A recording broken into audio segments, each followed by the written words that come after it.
Hello दोस्तों, स्वागत है आपका आपके अपने YouTube चैनल दिसार जीकेजीएस क्लासेस में। दोस्तों, आप सब लोग कैसे हैं? उम्मीद करते हैं आप सब लोग अच्छे होंगे, स्वस्थ होंगे, मस्त होंगे और अपनी तैयारी बेहतरीन तरीके से आप सभी कर रहे होंगे। दोस्तों, जैसे कि आपको पता है, हम आपको आरआरबी, एएलपी, सीबीटी 2 एग्जाम के लिए ये जो यूथ की बुक है, इसका सॉल्यूशन करवा रहे हैं। जिसमें दोस्तों आज हम आपको करवाने वाले हैं उत्तोलक तथा सरल मशीन के सारे question, levers and simple machine के सारे क्वेश्चन। जितने भी question lever and simple machine से अभी तक रेलवे एग्जाम में पूछे गए हैं और जो इस बुक में दिए गए हैं, सारे क्वेश्चन का हम सॉल्यूशन करवाने वाले हैं विद एक्स्ट्रा फैक्ट के साथ में। वीडियो अच्छा लगे वीडियो को लाइक कर दीजिएगा, शेयर कर दीजिएगा, कमेंट कर दीजिएगा। चैनल पे नए हैं, चैनल को सब्सक्राइब करके बेल आइकन को प्रेस कर लीजिएगा और हमसे जुड़ने के लिए, क्लास की अपडेट के लिए आप हमारा टेलीग्राम चैनल ज्वाइन कर सकते हैं। टेलीग्राम चैनल का लिंक मैंने डिस्क्रिप्शन बॉक्स में आपको दे दिया है। तो चलिए दोस्तों, देर ना करते हुए स्टार्ट करते हैं आज का अपना सेशन और देखते हैं उत्तोलक तथा सरल मशीन से पूछे गए सारे क्वेश्चन। 30 किलोग्राम और 15 किलोग्राम वजन वाले दो बच्चे झूले के एक तरफ मतलब शीशा के एक तरफ आलंब से क्रमशः 1 मीटर और 1.2 मीटर की दूरी पर बैठे हैं। m किलोग्राम का एक लड़का झूले शीशा के दूसरी तरफ आलंब से 1.2 मीटर की दूरी पर बैठता है और झूला संतुलन की अवस्था में है। तो m का मान हमको बताना है। दोस्तों, ये है हमारा एक शीशा, ये हमारा क्या है, फलक्रम है, आलम है। एक बच्चा है 15 किलोग्राम का और एक 30 किलोग्राम का। तो 30 किलोग्राम का बच्चा जो है ये आलम से कितने मीटर की दूरी पे है? तो 30 किलोग्राम का बच्चा जो है यहाँ से लेके यहाँ तक की दूरी कितनी है? 1 मीटर है, 1 मीटर पे बैठता है। 15 किलोग्राम का बच्चा मान लेते यहाँ पे कहीं बैठा है और ये यहाँ से लेके यहाँ तक की दूरी कितनी है? ये है दूरी हमारी 1.2 मीटर। एक m किलोग्राम का एक और बच्चा है जो शीशे की दूसरी तरफ बैठता है, मान लेते हैं यहाँ पे वो बच्चा कहीं बैठा हुआ है और यहाँ से लेके यहाँ तक की दूरी कितनी दी गई है हमको? 1.2 मीटर दी गई है। और पूछा क्या है? इस m का मान हमसे पूछा है। तो हम जानते हैं बलागुण बराबर क्या होता है? बल गुना दूरी के, बल गुना दूरी के, यही होता है। तो आपको कुछ नहीं करना, संतुलन की अवस्था में। तो 30 किलोग्राम का बच्चा 1 मीटर की दूरी पे बैठा है प्लस 15 किलोग्राम का बच्चा 1.2 मीटर की दूरी पे बैठा है is equal to m kilogram का बच्चा 1.2 मीटर की दूरी पे बैठा है। बस इतना सा करना है आपको। तो ये कितना हो जाएगा? 30 और ये कितना हो जाएगा? 15 दूनी 30 की शून्य हासिल का है 3, 15 एकम 15 और 3 18, तो ये 18 हो जाएगा। तो 30 और 18 कितने हो जाएंगे? 30 और 18 हो जाएगा 48। 48 बराबर क्या आ जाएगा? m इंटू 1.2 के, m इंटू 1.2। तो पॉइंट हटेगा तो नीचे क्या आ जाएगा? 10 आ जाएगा। 12 से काट दीजिए, 12 चौ 48 और 4 का इसमें मल्टीप्लाई करेंगे तो कितना आ जाएगा? 4 दहम 40। तो जो m का मान आएगा वो कितना निकल के आएगा? हमारा 40 निकल के आएगा। कितना? 40 किलोग्राम। कितना? 40 किलोग्राम। ठीक है, क्लियर। आगे बढ़े नेक्स्ट क्वेश्चन की ओर। नेक्स्ट क्वेश्चन की ओर बढ़ते हैं। निम्न में से कौन सा प्रथम श्रेणी के उत्तोलक का उदाहरण है? बताइए, इनमें से कौन सा जो है प्रथम श्रेणी के उत्तोलक का उदाहरण है? एक पहिए का ठेला? नहीं, इसमें तो लोड बीच में होता है, मतलब द्वितीय श्रेणी का है। कैंची? हाँ, कैंची जो है ये प्रथम श्रेणी का उत्तोलक है। बर्फ उठाने की चिमटी की बात करें तो बर्फ कहाँ होता है? ये चिमटी इस प्रकार से होती है, तो बर्फ उठाएंगे तो हम यहाँ पे रखेंगे लोड, ये हमारा यहाँ पे हम लगाएंगे इसमें प्रयास, और ये क्या होगा? हमारा फलक्रम, मतलब एफर्ट बीच में है। तो एफर्ट बीच में मतलब थर्ड श्रेणी का लीवर हो गया। सरोता नटकेकर की बात करें तो इसमें लोड बीच में आता है, तो ये द्वितीय श्रेणी का उत्तोलक हो जाएगा। तो प्रथम श्रेणी का उत्तोलक कौन है? कैंची है। दोस्तों, उत्तोलक की बात करें तो यह सबसे बुनियादी मशीन है जो कम से कम प्रयास के साथ कुछ काम करने के लिए प्रयोग की जाती है। प्रथम श्रेणी उत्तोलक की बात करें तो प्रथम श्रेणी के उत्तोलक में आलंब भार और आयास के बीच स्थित होता है। आप याद रख लीजिए FLE से, FLE याद रख लीजिए। जब फलक्रम बीच में हो तो फर्स्ट लीवर, जब लोड बीच में हो तो सेकंड लीवर, जब एफर्ट बीच में हो तो थर्ड लीवर। तो प्रथम श्रेणी के उत्तोलक का उदाहरण कौन कौन सा है? जैसे कैंची हो गया, झूला हो गया, हैंडपंप हो गया, शीशा हो गया, ये सभी प्रथम श्रेणी के उदाहरण हैं। उसी प्रकार बात करें द्वितीय श्रेणी की उत्तोलक की तो सरोता हो गया, नींबू निचोड़ने की मशीन हो गया, ये सभी किसके उदाहरण हैं? द्वितीय श्रेणी के। उसी प्रकार तृतीय श्रेणी की बात करें तो स्टेपलर हो गया, चिमटा हो गया, ये सभी किसके उदाहरण हैं? तृतीय श्रेणी के उत्तोलक के उदाहरण है। ठीक है, देखते हैं अगला क्वेश्चन। उस घिरनी प्रणाली की दक्षता ज्ञात कीजिए जिसका यांत्रिक लाभ 2.5 हो और जहां रस्सी को 10 मीटर खींचने पर भार 2.5 मीटर ऊपर उठता हो। हमसे क्या पूछा है? दक्षता। और दक्षता बराबर क्या होता है दोस्तों? ये होता है mechanical advantage divided by velocity ratio into 100।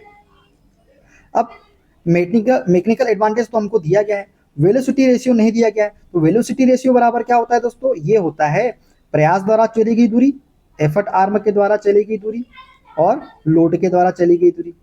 तो प्रयास के द्वारा चली गई दूरी कितनी है, तो प्रयास के द्वारा चली गई दूरी है 10 मीटर। कितनी है, 10 मीटर है। और लोड के द्वारा, लोड कितना उठ रहा है, 2.5 मीटर, तो 2.5 हो जाएगा। एक पॉइंट हटेगा, ऊपर जीरो चल जाएगा, तो 25 4 100। तो वेलोसिटी रेशियो का मान कितना निकल के आया हमारा 4। तो यहाँ मान रख लीजिए मैकेनिकल एडवांटेज कितना है, 2.5 है, वेलोसिटी रेशियो कितना है, 4 है, गुना में क्या हो जाएगा, 100 हो जाएगा। पॉइंट हटेगा, नीचे एक जीरो आ जाएगा, एक जीरो से एक जीरो काट दीजिए, तो क्या आ जाएगा, 25 दाम 250, 250 बटे 4 करिए, 250 बटे 4, तो 4 छक 24, मतलब 4 छक 24 बच गया एक, 4 दूनी 8, मतलब 62 पॉइंट कुछ आएगा। ऑप्शन नंबर डी वाला ही इसका करेक्ट आंसर हो जाएगा। तो राइट आंसर क्या हो जाएगा, ऑप्शन डी हो जाएगा। ठीक है, आगे बढ़े। निम्न में से कौन सा द्वितीय श्रेणी के उत्तोलक का उदाहरण है, बताइए। द्वितीय श्रेणी के उत्तोलक का मतलब लोड बीच में होगा द्वितीय श्रेणी में, तो लोड बीच में किस में होता है, बर्फ उठाने की चमटी में होता है क्या, नहीं तो तृतीय श्रेणी का उदाहरण है। प्लायर की बात करें तो प्लायर किसका उदाहरण है, बताइए प्लायर किसका उदाहरण है।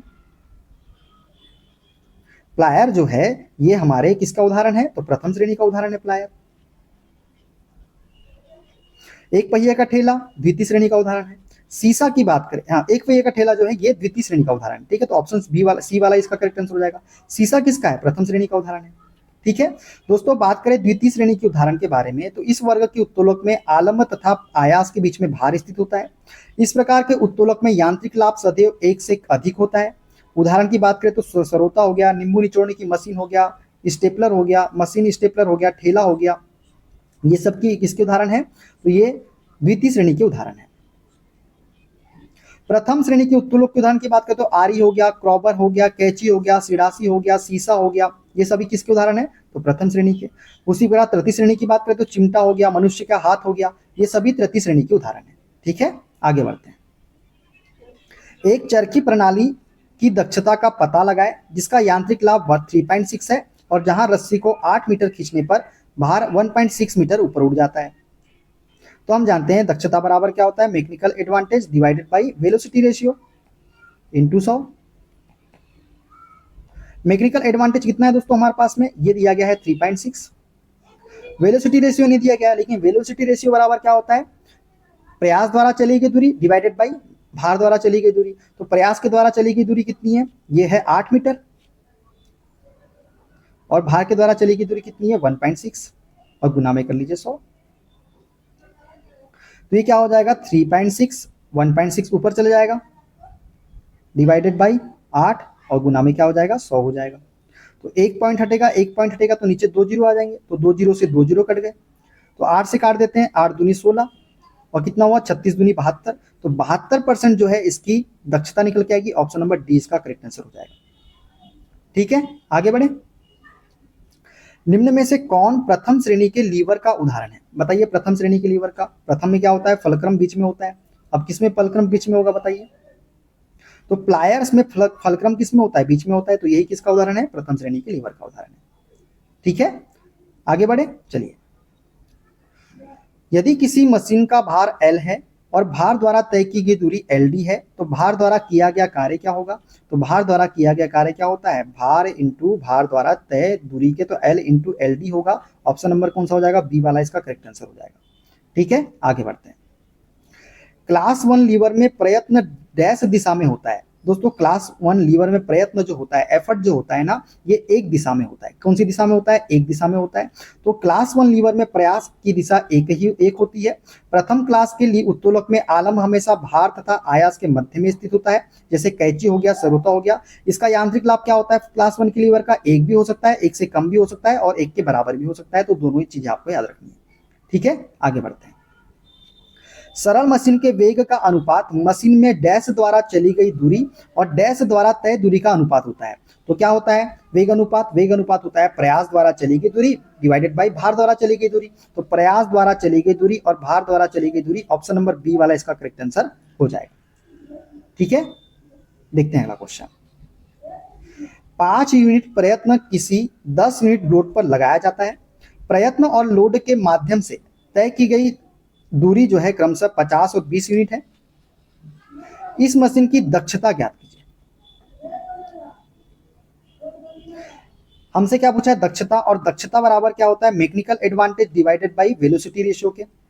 सबको पता है मैकेनिकल एडवांटेज हमको दिया गया है क्या, नहीं दिया गया है, लेकिन हमको प्रयत्न दिया गया है, एफर्ट दिया गया है, और लोड का मान दिया गया है। तो मैकेनिकल एडवांटेज बराबर क्या होता है, लोड बटे एफर्ट के। लोड का मान कितना है, 10 है, एफर्ट कितना है, एफर्ट है 5, डिवाइडेड बाई वेलोसिटी रेशियो भी नहीं दिया गया है, लेकिन वेलोसिटी रेशियो क्या होता है, प्रयास द्वारा तय की गई दूरी डिवाइडेड बाई भार द्वारा चली गई दूरी। तो प्रयास द्वारा चली गई दूरी कितनी है, 50 है, डिवाइडेड बाई लोड द्वारा चली गई दूरी कितनी है, 20 है, और गुना में 100 कर लीजिए।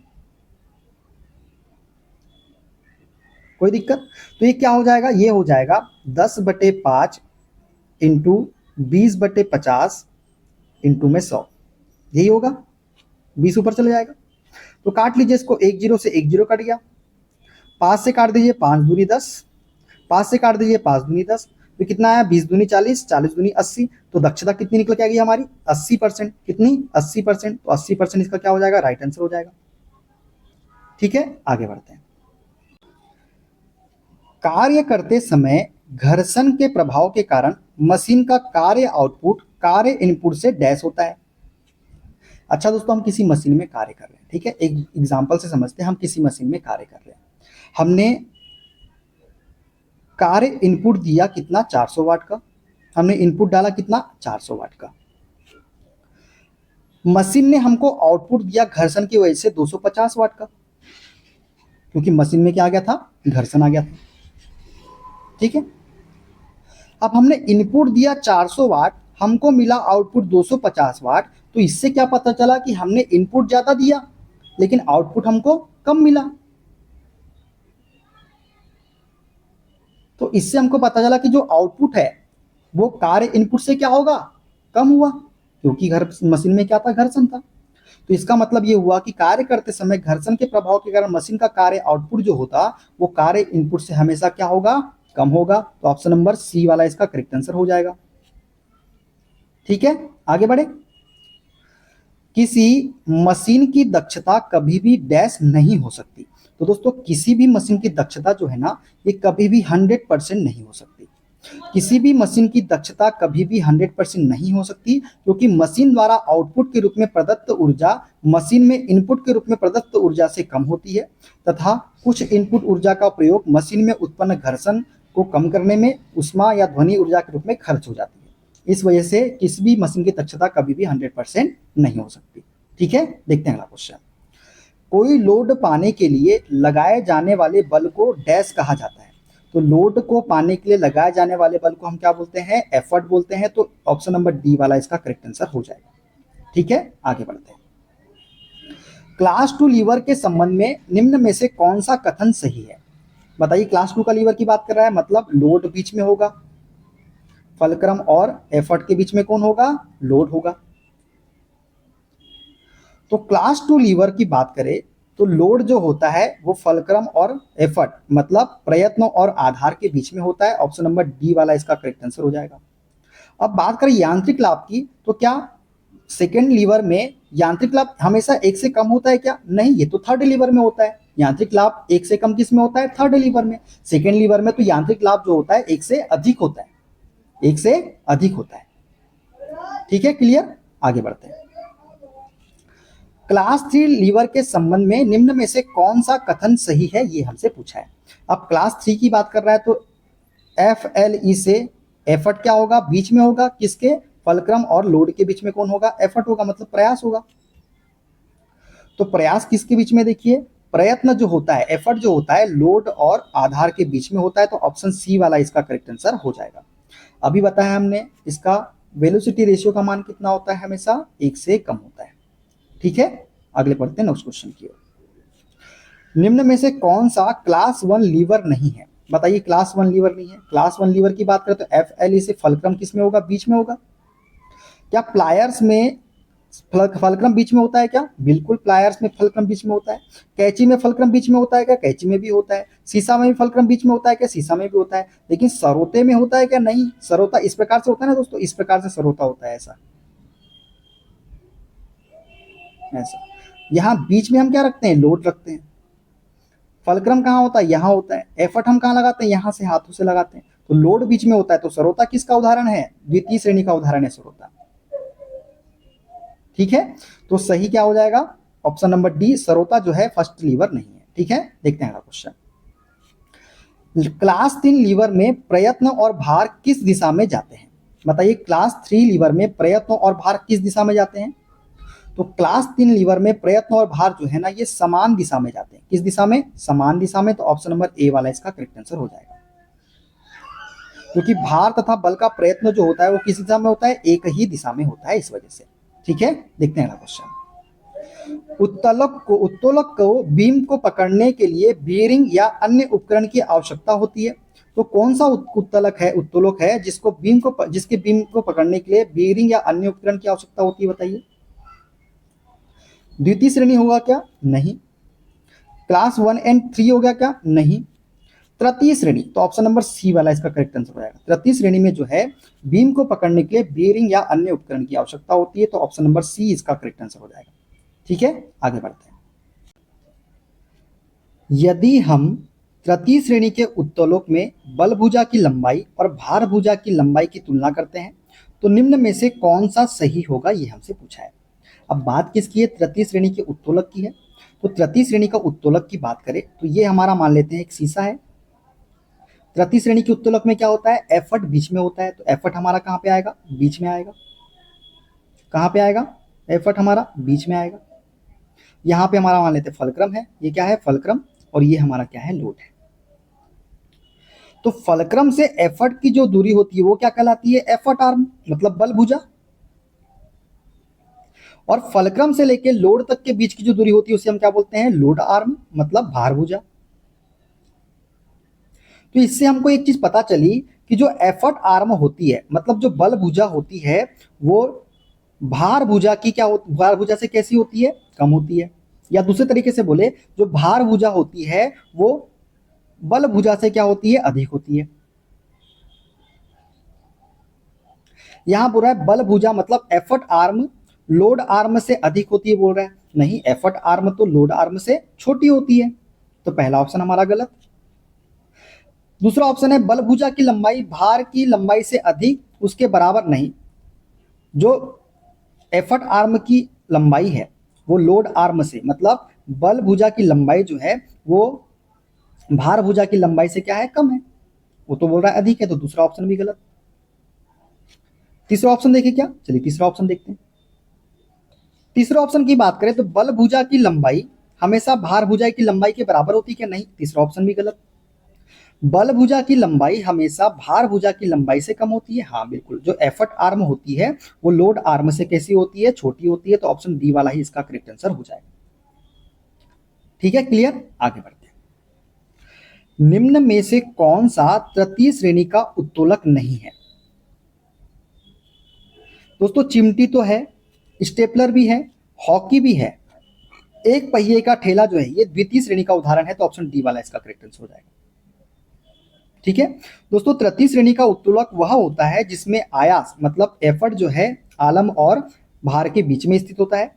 तृतीय श्रेणी का उत्तोलक प्रथम और द्वितीय श्रेणी के उत्तोलक से भिन्न होता है, क्योंकि इसमें बल गुणक के बजाय गति गुणक होता है। इसलिए एक वस्तु को स्थानांतरित करने के लिए तृतीय श्रेणी के उत्तोलक में अधिक बल की आवश्यकता होती है। तृतीय श्रेणी के उत्तोलक के उदाहरण की बात करें तो मछली पकड़ने की छड़ी हो गया, क्रिकेट का बल्ला पकड़ हो गया, चिमटी और हथेली पर वजन रखने वाली हाथ हो गए। एक पहिए का ठेला तृतीय श्रेणी के उत्तोलक का उदाहरण नहीं है, ये द्वितीय श्रेणी के उत्तोलक का उदाहरण है। ठीक है, आगे बढ़ते हैं। लगाए गए बल को संतुलित करने के लिए लगने वाले प्रतिरोध और लगाए गए बल के अनुपात को कहा जाता है। तो लगाए बल को संतुलित करने के लिए लगने वाले प्रतिरोध और लगाए गए बल के अनुपात को हम क्या बोलते हैं, यांत्रिक लाभ बोलते हैं। क्या बोलते हैं, यांत्रिक लाभ। क्या होता है यांत्रिक लाभ बराबर, ये होता है लोड बटे एफर्ट के। ठीक है, लोड बटे एफर्ट के होता है। ठीक है, क्लियर, आगे बढ़ते हैं। कार्य करते समय डैश के प्रभाव के कारण मशीन का कार्य आउटपुट कार्य इनपुट से कम होता है। तो बताइए, कार्य करते समय किसके कारण, घर्षण के कारण मशीन का कार्य आउटपुट जो होता है वो कार्य इनपुट से क्या होता है, कम प्राप्त होता है। ठीक है, आगे बढ़ते हैं। किसी साधारण मशीन की दक्षता को डैश के रूप में तय किया जाता है। तो किसी भी साधारण मशीन की दक्षता को, दक्षता बराबर क्या होता है, दक्षता बराबर होता है मैकेनिकल एडवांटेज डिवाइडेड बाय वेग अनुपात वेलोसिटी रेशियो। तो क्या होता है, वेग मैकेनिकल एडवांटेज यांत्रिक लाभ बटे वेग अनुपात के रूप में। तो ऑप्शन नंबर ए वाला इसका करेक्ट आंसर हो जाएगा। ठीक है, आगे बढ़ते हैं। आदर्श मशीनें वे काल्पनिक मशीनें हैं जो डैश होती है। दोस्तों आदर्श मशीनें वे काल्पनिक मशीनें हैं जो कैसी होती है, घर्षणहीन होती है। कैसी होती है, घर्षणहीन होती है। दोस्तों आदर्श मशीन शब्द एक काल्पनिक यांत्रिक प्रणाली को संदर्भित करता है जिसमें ऊर्जा और शक्ति घर्षण मतलब घर्षणहीन, विरूपण, पहनने या अन्य अक्षमताओं के माध्यम से विघटित नहीं होती है। आदर्श मशीनों में सैद्धांतिक अधिकतम प्रदर्शन होता है तथा इसका उपयोग वास्तविक मशीन प्रणालियों के प्रदर्शन के मूल्यांकन के लिए आधार रेखा के रूप में किया जाता है। जैसे लीवर हो गया, गियर हो गया, ये क्या है, इसके एग्जाम्पल है। ठीक है, देखते हैं अगला क्वेश्चन। उस घिरनी प्रणाली का वेग अनुपात ज्ञात कीजिए जिसकी दक्षता 50% हो और इस पर 100 न्यूटन का बल लगाए जाने पर 250 न्यूटन का भार उठाती हो। लोड कितना है, 250 न्यूटन है। एफर्ट हम कितना लगा रहे हैं, 100 न्यूटन लगा रहे हैं और दक्षता कितनी है, 50% है। तो हम जानते हैं दक्षता बराबर क्या होता है, दक्षता बराबर होता है mechanical advantage divided by velocity ratio और गुना में 100। मैकेनिकल एडवांटेज क्या होता है, तो ये हमको दक्षता दी गई है 50%। मैकेनिकल एडवांटेज क्या होता है, लोड बटे एफर्ट। तो लोड कितना है, 250 है और एफर्ट कितना है, 100। तो ये कितना हो जाएगा, 250 बटे 100 डिवाइडेड बाय वेलोसिटी रेशियो गुना में 100। तो ये 100 से ये 100 तो हमारा कट जाएगा, 50 से काटेंगे इसको, 10 से 10 कट गया, 5 से काट दीजिए 25 बार में। तो वेलोसिटी रेशियो का मान कितना निकल के आ गया, हमारा 5 निकल के आ गया। तो क्या हो जाएगा इसका right answer, option number A वाला हो जाएगा। ठीक है, आगे बढ़ते हैं। एक पंप की कार्य क्षमता 50% है। यह 20 मिनट में 2 टन पानी को 60 मीटर ऊंचाई तक चढ़ा सकता है। पंप की इनपुट शक्ति किलोवाट में ज्ञात कीजिए। तो हम जानते हैं शक्ति की बात हो रही, तो शक्ति P बराबर क्या होता है, कार्य बटे समय के होता है, कार्य बटे समय के। कि कार्य को mgh/t भी तो कर सकता हूं मैं, mgh/t। m का मान कितना है, 2 टन है। 2 टन है मतलब 2 × 10⁻³ किलोग्राम। 1 टन में 1000 किलोग्राम, तो 2 टन में 2000 किलोग्राम। तो ये हो जाएगा 2000 इंटू जी का मान कितना है, जी का मान हम 10 ले लेते हैं। जी का मान कितना ले लेते हैं, 10 ले लेते हैं। एच कितना है हमारे पास में, एच हमको 60 मीटर दिया गया है और समय कितना दिया गया है, 20 मिनट। 20 × 60 कर लीजिए सेकेंड में चेंज करने के लिए। तो ये 60 से 60 कट गया, 10 से 10 कट गया, 2 से काट दीजिए 1000 बार में। तो जो हमारी शक्ति निकल के आई, शक्ति आउटपुट कितना निकल के आया हमारा, 1000 निकल के आया, 1000 वाट। आउटपुट हमारा निकल के आया 1000 वाट। तो हम जानते हैं दक्षता बराबर क्या होता है, दक्षता बराबर होता है आउटपुट बटे इनपुट इंटू 100। यही तो होता है। दक्षता कितनी है, 50% है। आउटपुट कितना है, 1000 है। इनपुट हमको निकालना है और गुना में 100। तो काट लीजिए, 10 से 10 कट जाएगा। तो ये 100 × 100 बचा है, तो 5 से काट लेते हैं, 5 दूनी 10, 5 शून्य शून्य। तो 20 × 100 करेंगे तो कितना आ जाएगा, 20 शून्य शून्य, 20 शून्य शून्य और 20 एकम 20। तो 2000 वाट आया हमारा। कितना आया, 2000 वाट। हमसे तो किलोवाट में पूछा है, तो कुछ नहीं, 1000 से भाग दे दीजिए 2000 को। तो 2000 को जब 1000 से भाग देंगे तो कितना निकल के आएगा, 2 किलोवाट निकल के आएगा। तो शक्ति कितनी होगी, 2 किलोवाट। ऑप्शन नंबर ए वाला इसका करेक्ट आंसर हो जाएगा, इनपुट शक्ति। ठीक है, क्लियर, आगे बढ़ते हैं। एक साधारण मशीन में यदि यांत्रिक लाभ 40 तथा वेग अनुपात 50 है, तब इसकी दक्षता क्या होगी। तो हम जानते हैं दक्षता बराबर क्या होता है, मैकेनिकल एडवांटेज कितना दिया गया है, 40, वेलोसिटी रेशियो 50 इंटू में 100। 50 दूनी 100, 40 दूनी 80, तो 80% जो होगी इसकी क्या होगी, दक्षता होगी। तो ऑप्शन नंबर ए वाला इसका करेक्ट आंसर हो जाएगा। ठीक है, आगे बढ़ते हैं। कैंची साधारण मशीन जिन्हें लीवर्स कहते हैं की श्रेणी में आते हैं। यह एक प्रथम श्रेणी लीवर है क्योंकि, कैंची जो है एक साधारण मशीन जिन्हें लीवर्स कहते हैं इसकी श्रेणी में आते हैं। यह एक प्रथम श्रेणी लीवर है क्यों प्रथम श्रेणी लीवर है, क्योंकि फलक्रम जो होता है वो कहाँ होता है, लोड और एफर्ट के मध्य में होता है। फलक्रम कहाँ पे होता है, लोड और एफर्ट के मध्य में होता है।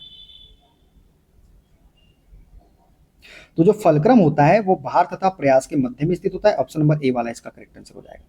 ठीक है, इसका यांत्रिक लाभ क्या होता है, 1 भी होता है प्रथम श्रेणी लीवर का एक से अधिक भी होता है, एक से कम भी होता है और एक के बराबर भी होता है। ठीक है, आगे देखते हैं अगला क्वेश्चन। गोददानी शंकु के आकार की बनाई जाती है क्योंकि। दोस्तों जो गोददानी होती है ये शंकु के आकार की बनाई जाती है। क्यों बनाई जाती है? क्योंकि इसका गुरुत्व केंद्र जो होता है नीचा होता है, जिससे वह लुढ़कती नहीं है। तो ऑप्शन नंबर डी वाला इसका करेक्ट आंसर हो जाएगा। ठीक है, आगे बढ़ते हैं। व्रत का गुरुत्व केंद्र होगा, बताइए व्रत का गुरुत्व केंद्र क्या होगा? तो व्रत के केंद्र पर ही होगा। तो ऑप्शन नंबर सी वाला इसका करेक्ट आंसर हो जाएगा।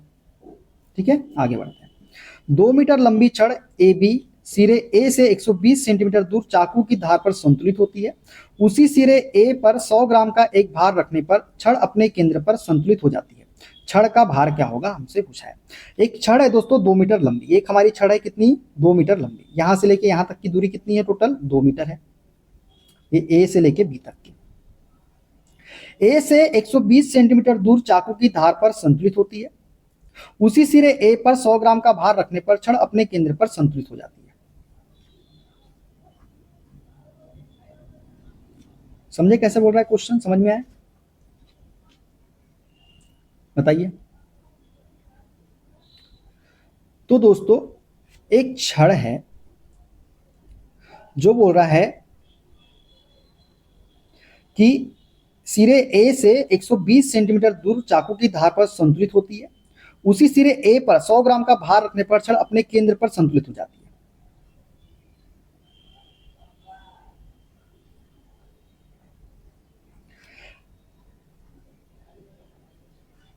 सिरे ए से 120 सेंटीमीटर मतलब यहां पे वो कहीं पे 120 सेंटीमीटर में मान लेते हो, यहां से लेके यहां तक के 120 सेंटीमीटर की दूरी पर संतुलित होती है चाकू की धार। यहाँ पे कोई संतुलित होती है, मान लेते हैं ये वाला पार्ट। ठीक है, यहाँ पे क्या होती है, और यहाँ से यहाँ तक की दूरी कितनी है? 120 सेंटीमीटर। अब बोल रहा है उसी सिरे ए पर 100 ग्राम का भार रखने पर छड़ अपने केंद्र पर संतुलित हो जाती है।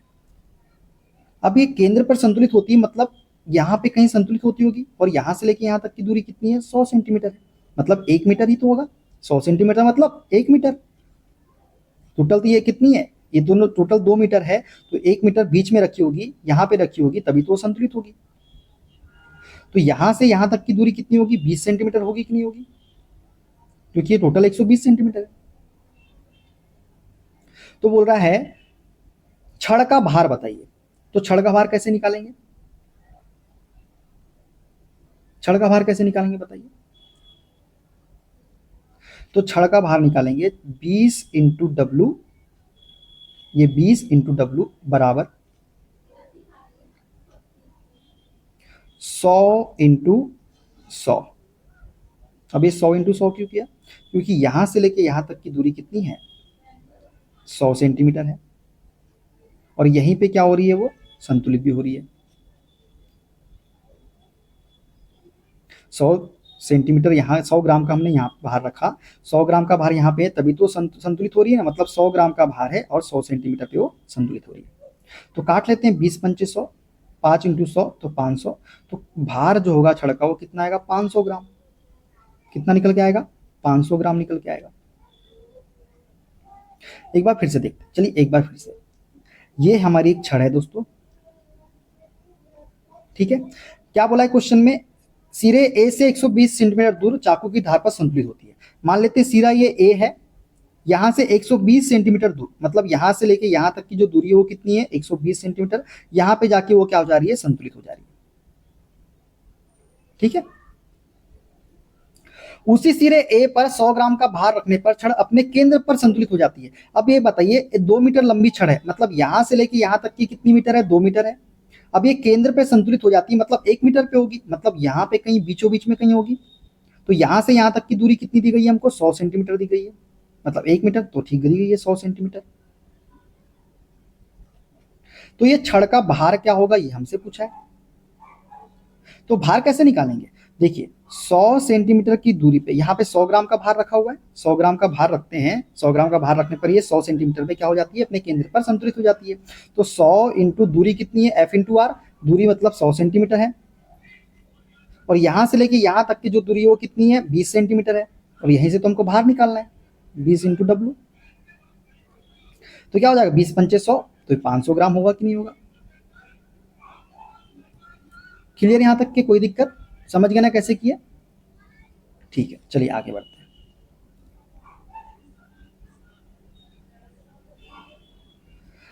लीवर का यांत्रिक लाभ सदैव 1 से कम होगा यदि, लीवर का यांत्रिक लाभ सदैव 1 से कम होगा यदि बल फलक्रम एवं भार के बीच में होगा। बल जो है वो किसके बीच में होगा? मतलब एफर्ट जो है वो फलक्रम एवं भार के बीच में होगा, तो यांत्रिक लाभ सदैव 1 से कम होगा। ये तृतीय श्रेणी का लीवर है। तृतीय श्रेणी के लीवर में क्या होता है? एफर्ट बीच में होता है। ऑप्शन नंबर सी वाला इसका करेक्ट आंसर हो जाएगा। ठीक है, आगे बढ़े, चलिए आगे बढ़ते हैं। चलिए इसको देख लेते हैं। प्रथम वर्ग के उत्तोलक की बात करें तो इस वर्ग के उत्तोलक का यांत्रिक लाभ 1 से अधिक, 1 के बराबर, 1 से कम भी हो सकता है। बेलचा हो गया, कील उखाड़ने का हथौड़ा हो गया इसका उदाहरण। उसी प्रकार द्वितीय वर्ग के उत्तोलक की बात करते हैं, इस वर्ग के उत्तोलक का यांत्रिक लाभ का मान सदैव 1 से अधिक होता है। तृतीय लीवर में क्या होता है? इस वर्ग के उत्तोलक का यांत्रिक लाभ मान सदैव 1 से कम होता है। उदाहरण की बात करें, किसान का हल, चिमटा, मनुष्य के हाथ कोहनी, ये सभी किसके हैं? तृतीय श्रेणी के। बात करें नींबू निचोड़ने की मशीन, सरोता, कागज में सुराख की मशीन, ये सभी किसके हैं? द्वितीय श्रेणी के हैं। बेलचा, कील उखाड़ने का हथौड़ा, ये प्रथम श्रेणी के उदाहरण है। ठीक है, आगे बढ़ते हैं। यांत्रिक लाभ लोड एवं बल में संबंध क्या होता है? यांत्रिक लाभ बराबर क्या होता है? लोड बटे एफर्ट के। क्या होता है? लोड बटे एफर्ट के। या फिर यांत्रिक लाभ बराबर क्या होता है? लोड बटे एफर्ट के होता है। अगर हम एफर्ट के रूप में देखें तो एफर्ट बराबर क्या होगा? मैकेनिकल एडवांटेज बराबर mechanical advantage divided by L. Effort बराबर क्या होगा? एफर्ट के रूप में देखेंगे तो क्या हो जाएगा? लोड बटे मैकेनिकल एडवांटेज, ये होगा। ये तो हमको दिया गया है क्या? नहीं दिया गया है। या फिर हम लोड के चक्कर में लोड इसमें देखें तो लोड बराबर क्या होगा? लोड बराबर होगा M A into A E, मतलब mechanical advantage into effort. Mechanical advantage into effort, option number B वाला इसका करेक्ट आंसर होगा। ठीक है, आगे बढ़ते हैं। पीसा की मीनार तिरछी होते हुए भी इसलिए नहीं गिरती क्योंकि, दोस्तों पीसा की मीनार तिरछी होते हुए भी इसलिए नहीं गिरती क्योंकि उसके गुरुत्व केंद्र से होकर जाने वाली ऊर्ध्वाधर रेखा उसके आधार से होकर गुजरती है, तो ऑप्शन नंबर ए वाला इसका करेक्ट आंसर हो जाएगा। ठीक है, आगे बढ़ते हैं। निम्न में से द्वितीय वर्ग के लीवर के संबंध में कौन सा सत्य है, ये हमको बताना है। तो लोड बीच में होता है द्वितीय श्रेणी में, तो लोड जो होता है वो किसके बीच होता है? एफर्ट और फलक्रम के मध्य में होता है। तो एफर्ट एवं फलक्रम के बाद मध्य में बोझ जो होता है वो प्रयास तथा आलम के बीच में होता है। ऑप्शन नंबर बी वाला इसका करेक्ट आंसर हो जाएगा। ठीक है, आगे बढ़ते हैं। एक तख्ते के सिरों पर 30 किलोग्राम तथा 20 किलोग्राम भार के 2 बालक बैठे हैं और तख्ता क्षैतिज है। यदि तख्ते की लंबाई 5 मीटर है तो 30 किलोग्राम वाले बालक के आलंब की दूरी क्या होगी, हमसे पूछा है।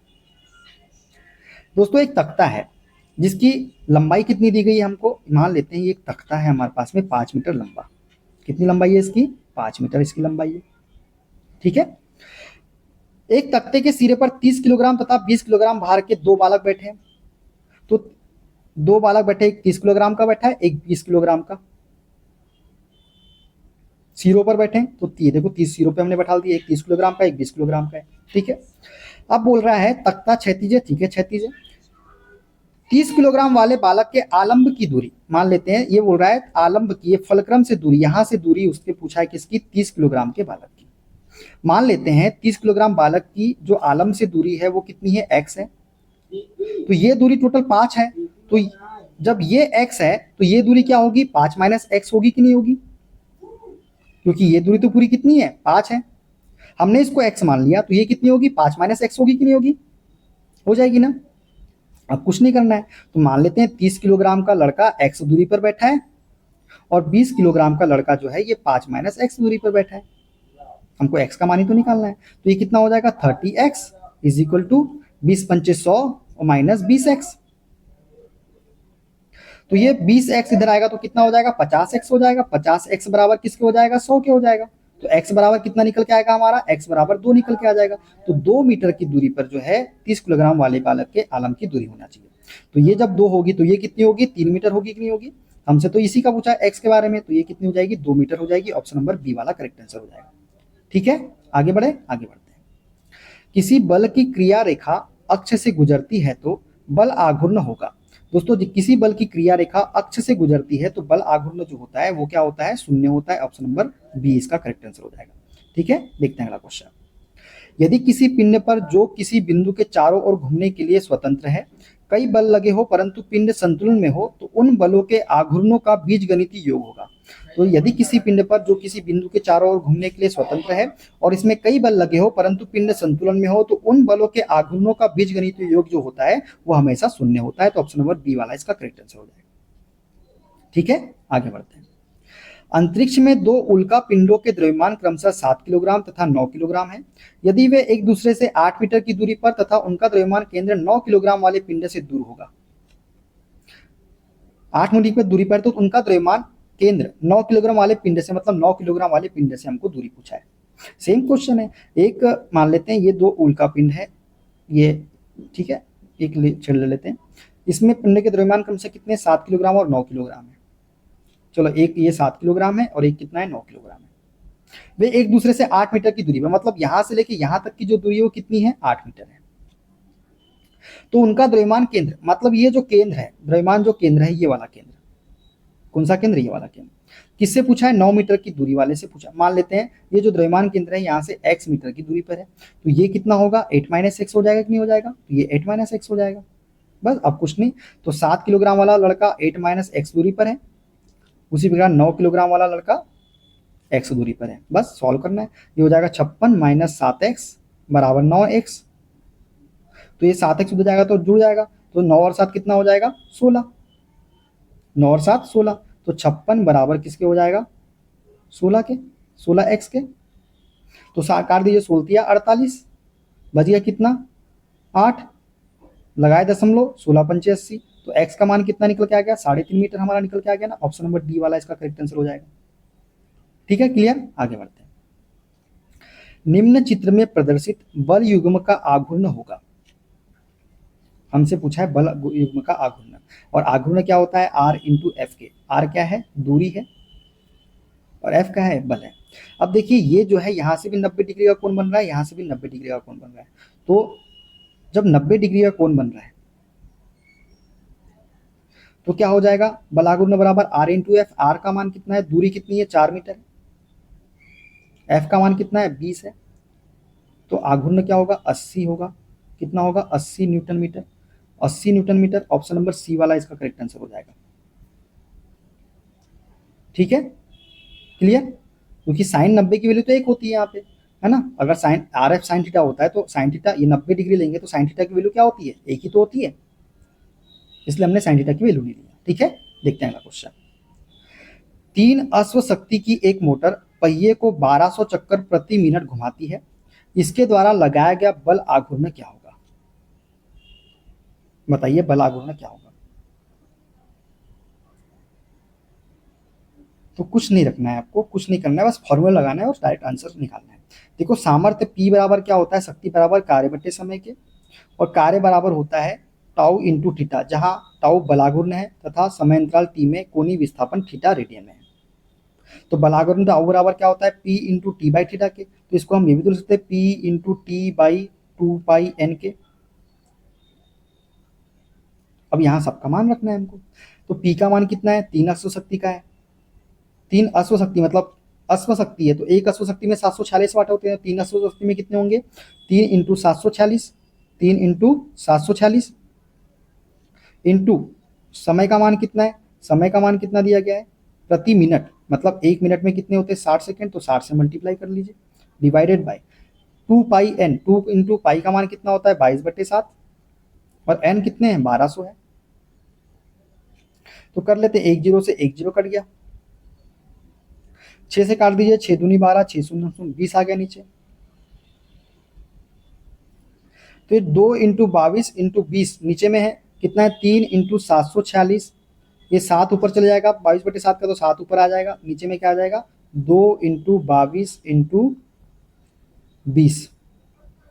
अब काट लेते हैं, किससे काटें, 2 से काट लें, 2 से काट लें, तो 2 से काट लेते हैं, 2 से काट लेते हैं, 2 × 3 = 6, 2 × 7 = 14, 2 × 3 = 6, 373। अब कटेगा किसी से, क्या ये कटेगा किसी से, तो 3 × 373 कर लीजिएगा, 3 × 373 डिवाइडेड बाई क्या बचेगा यहाँ पे, 22 × 20, 22 × 20, इसको जब आप करिएगा तो आंसर कितना निकल के आएगा, 17.8 न्यूटन मीटर में निकल के आएगा। और इसको हम उसमें ले तो 18 न्यूटन मीटर लगभग में हमारा आंसर आएगा, ऑप्शन नंबर ई। इसको सॉल्व करके आप देख लीजिएगा। ठीक है, हमने बता दिया कैसे सॉल्व करना है। आपको इसको सॉल्व करना है फॉर्मूला रख के। इसको सॉल्व कर लीजिएगा और आंसर हमको कमेंट बॉक्स में बताइएगा कितना आएगा। और कमेंट बॉक्स में क्या बताना है आपको, तो हमने आंसर बता ही दिया है, बस आपको सॉल्व करना है। ठीक है, क्लियर हो गया दोस्तों यहाँ तक के, कोई प्रॉब्लम? तो यहाँ पे ये हमारा टॉपिक जो है आज समाप्त होता है। कौन सा? लीवर्स एंड सिंपल मशीन का। अब हमारा एक टॉपिक बचा हुआ है, वो बचा हुआ है हीट एंड टेम्परेचर का। वो कल आपको मिल जाएगा, तो आप उसके लिए टेंशन मत लीजिएगा। ठीक है, हमने आपको बेसिक साइंस एंड इंजीनियरिंग का करवा दिया है। साइंस वर्कशॉप कैलकुलेशन जो जनरल फिजिक्स है उसका एक चैप्टर बचा हुआ है, वो हम आपको कल करवा देंगे। बाकी फिर कंप्यूटर बचा हुआ है, बेसिक इलेक्ट्रिसिटी, वो भी हम आपको करवा देंगे। ठीक है, तो वीडियो कैसा लगा कमेंट बॉक्स में जरूर बताइएगा। मिलते हैं अगले वीडियो में, अपना ख्याल रखिए। Okay, bye bye, take care.